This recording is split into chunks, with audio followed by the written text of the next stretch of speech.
So, good day po. This is the power supply design for our proposed system called Integration of Salinity Alert and Detect Humidity for Smart Irrigation System.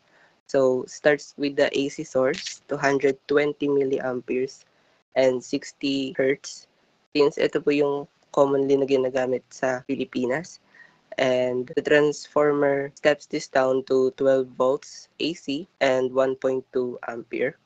Then it goes to the bridge rectifier kung saan gumamit tayo ng apat na diode, which is yung ginamit natin is 1N5404 na type instead of 1N4007 kasi ang 1N4007 can only withstand up to 1 ampere. And since ang IM natin is 1.2 ampere, hindi niya malalabas yung full potential ng IM natin. So kaya gumamit tayo ng 1N5404 which can withstand hanggang 3 ampere. And then a capacitor of a 10,000 microfarad with 35 volts. And then RL with 14.14 ohms. And then capacitor 2 of 0.33 microfarad.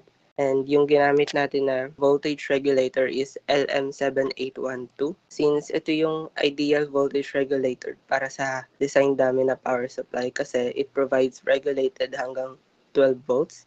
Not only is it positive 12 volts, not only is it important for sensors na gagamitin namin that are sensitive to voltage fluctuations, but it also has a thermal shutdown where it automatically turns off kapag nag-overheat na siya.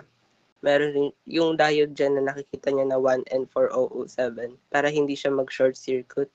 And also, meron din itong overcurrent protection. Furthermore, it is also a component that is common and is not difficult to find in the market.